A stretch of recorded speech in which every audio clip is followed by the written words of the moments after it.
And lastly, we have the Smith & Wesson 642 Airweight with VZ grips on it.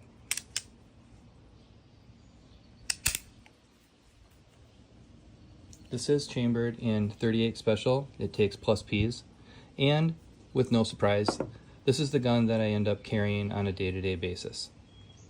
I have a Harry's Icon 2.0 inside the waistband holster. I run Supervel 38 special plus P 90 grain bullets.